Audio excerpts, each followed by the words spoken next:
맛있게 드셨습니까? 네. 감사합니다. 오늘은 다시 일으켜 세우는 힘이라는 제목으로 출애굽기 말씀 속으로 함께 들어가겠습니다. 여러분 계획 세우는 거 좋아하십니까? 고개를 흔든 분이 계시고, 네, 그래요. 기질에 따라서 빈도의 차이는 있겠지만 우리는 하루하루를 살아가며 계획을 세웁니다. 오늘 해야 할 일, 이번 주에 해야 할 일, 올해 안에 꼭 이루고 싶은 일들까지 우리는 계획을 세웁니다. 하지만 어디 인생이 계획대로만 됩니까? 물론 계획한 대로 된 경우도 있겠지만 인생이 계획한 대로 되지 않은 경우가 더 많은 것 같습니다. 아무리 치밀하게 계획했지만 현실은 전혀 다른 방향으로 흘러갈 때가 있습니다. 완벽해 보였던 계획이 어느 순간 뒤죽박죽 되어 있을 때가 있습니다. 이처럼 인생은 예측하기가 어렵습니다. 인생은 누구나 초행길입니다. 초행길을 가는 사람의 마음은 어떻습니까? 긴장이 되죠. 때때로 불안한 마음도 밀려옵니다. 길 앞에 무엇이 펼쳐질지 모르기 때문입니다. 끝이 어디인지 모르기 때문입니다. 그래서 내 삶에 안내자라도 있었으면 하는 바람이 있습니다. 초행길에 안내자도 없고 불안한 마음으로 걸어가는 인생에서 우리는 때로는 시험에 들기도 하고 실수하고 넘어지기도 합니다. 난관에 봉착하기도 합니다. 그럴 때 우리의 마음은 어떻습니까? 절망에 빠지죠.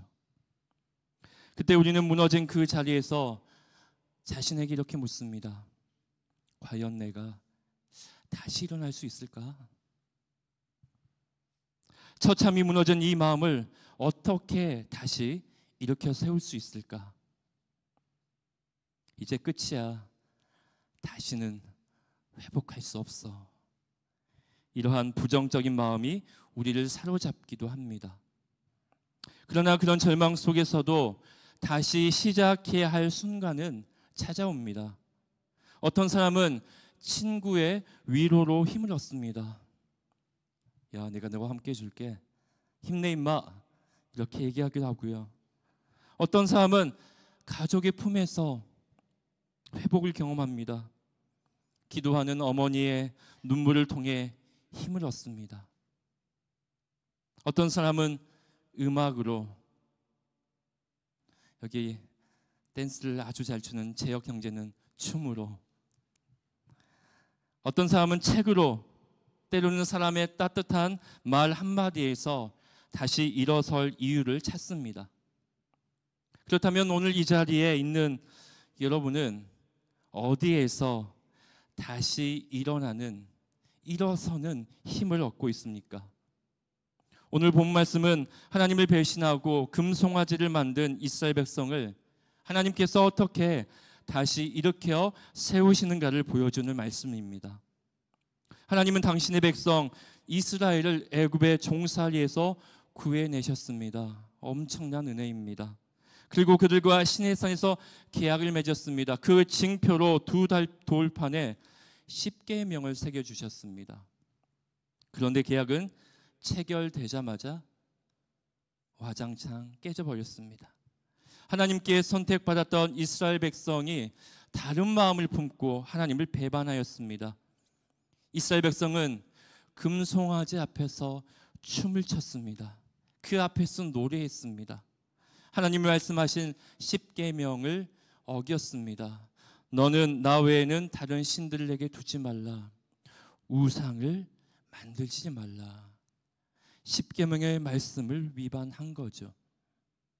이스라엘 백성의 영적인 배반에 하나님은 몹시 분노하셨습니다.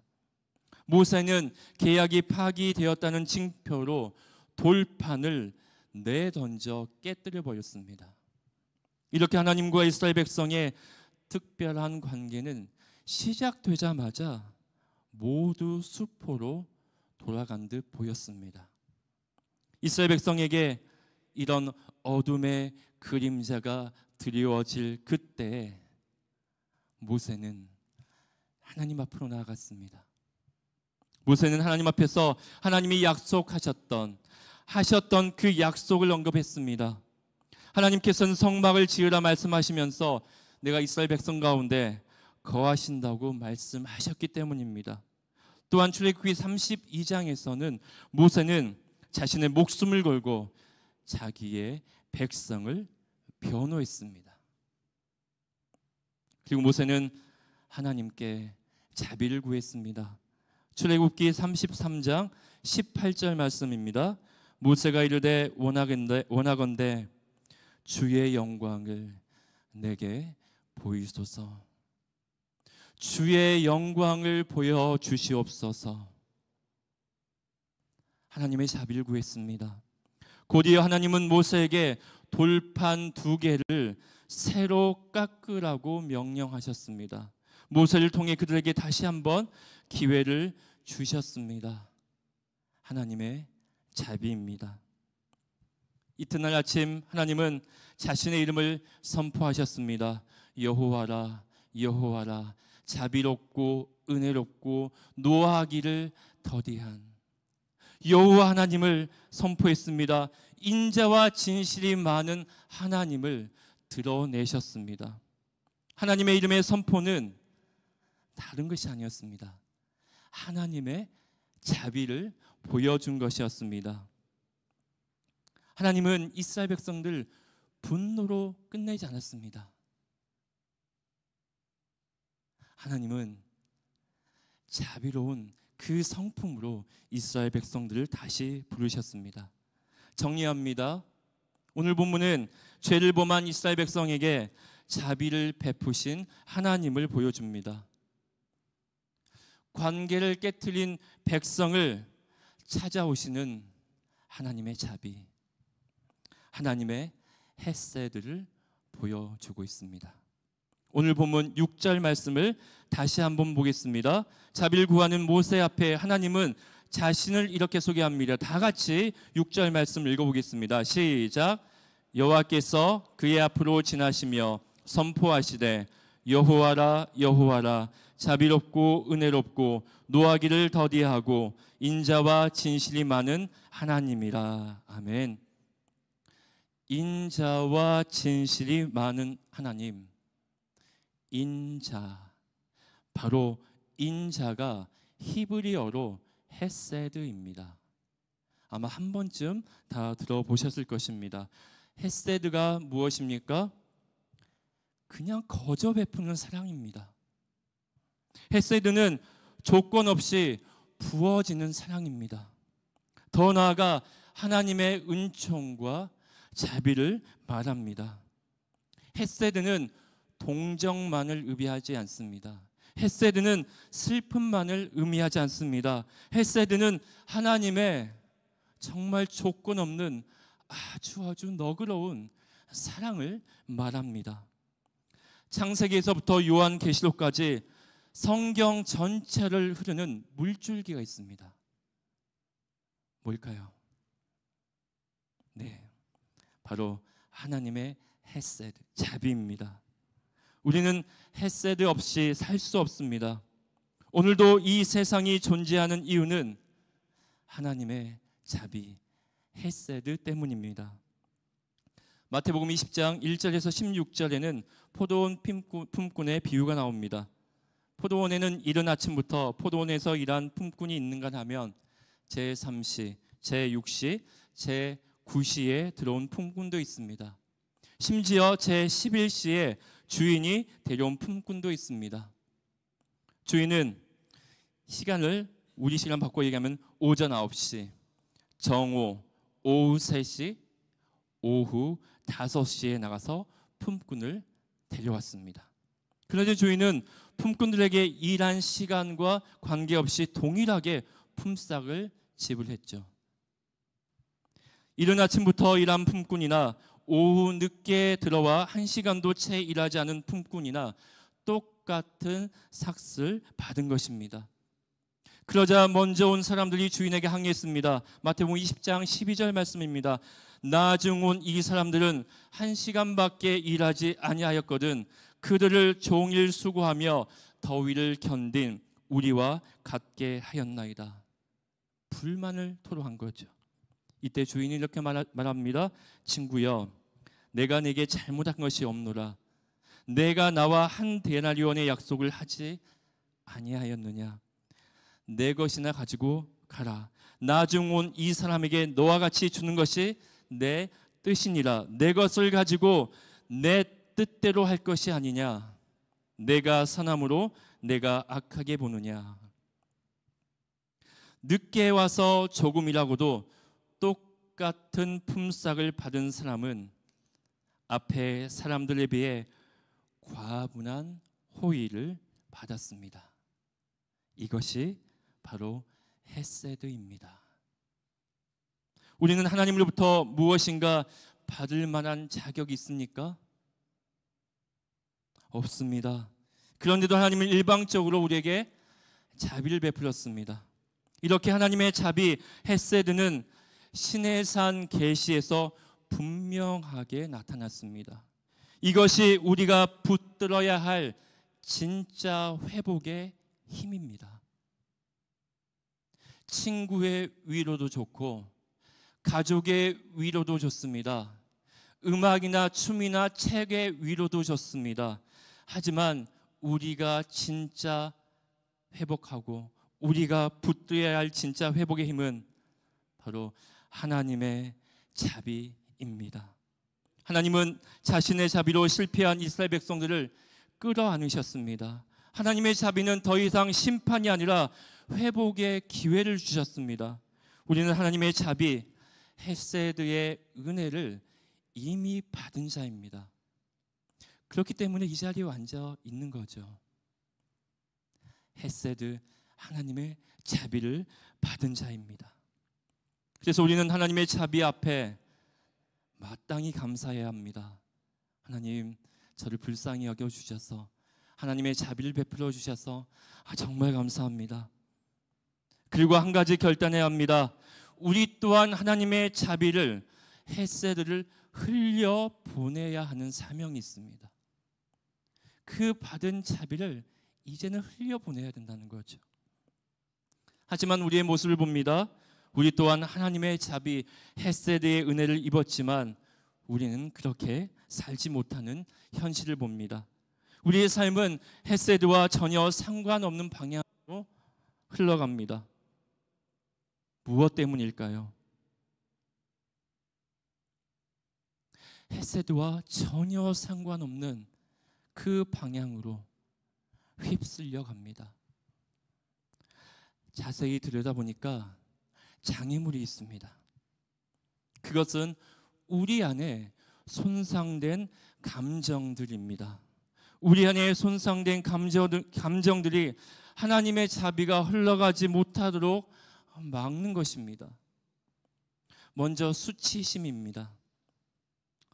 나는 말이야 누군가에게 자비를 베풀 수 있는 사람이 아니야. 내가 이런데 누굴 도와? 자비를 실천하기 전에 스스로를 무가치하게 느낍니다. 자기를 향한 부정적인 감정이 하나님의 자비가 흘러가지 못하도록 방해합니다. 내가 누굴 도와? 다음으로 분노와 원한이 하나님의 자비를 흘려 보내지 못하게 만드는 장애물이 되기도 합니다.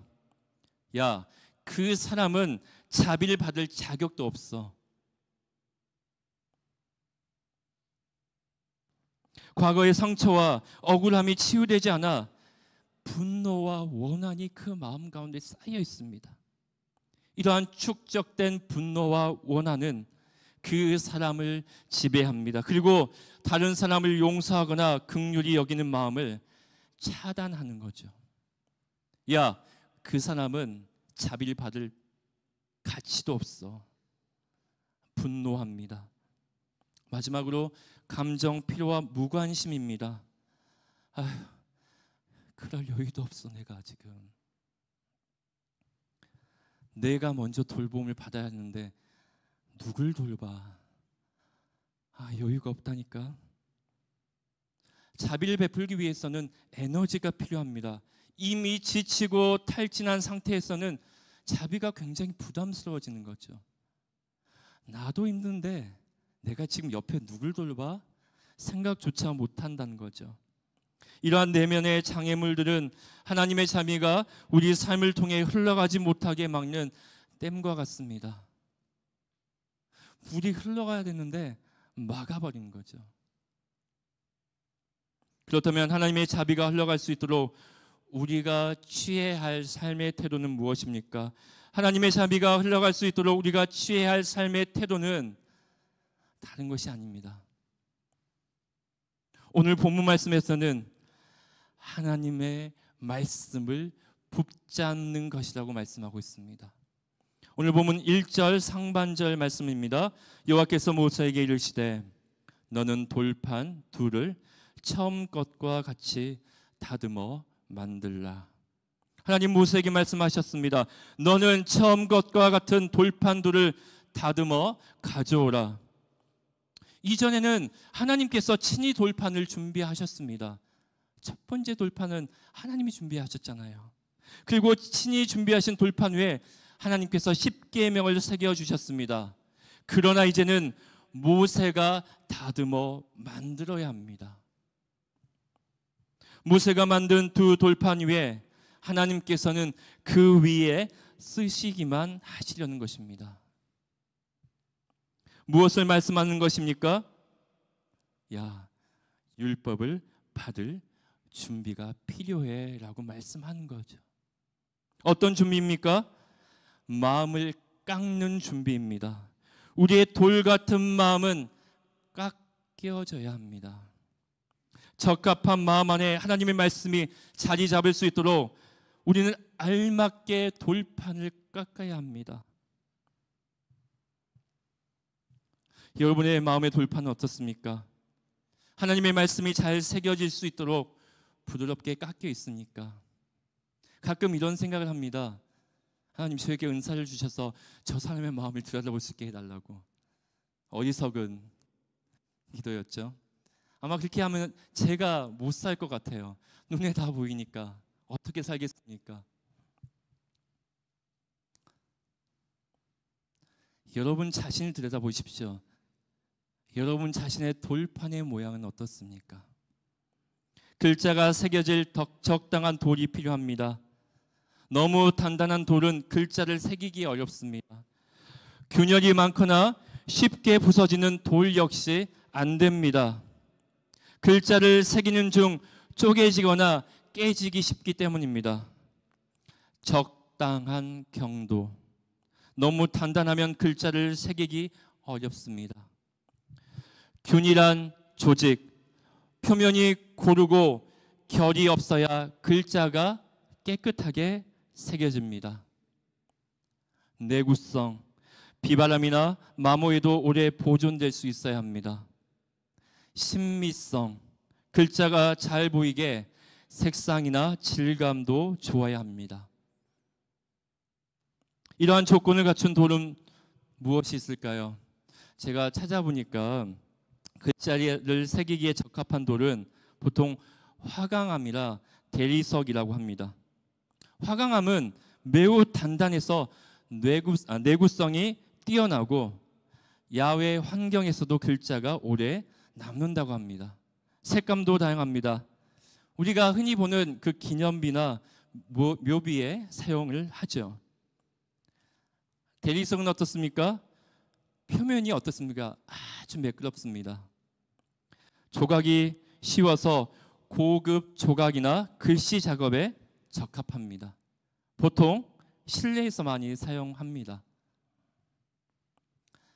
상상해 보시길 바랍니다. 이제 석공 앞에 글자를 새기기에 적합한 돌이 놓여 있습니다. 적당한 돌을 바라보며 석공은 뭘 할까요? 이 정도면 됐어. 이 정도면 됐어. 마음 놓고 글자를 새길 것입니다.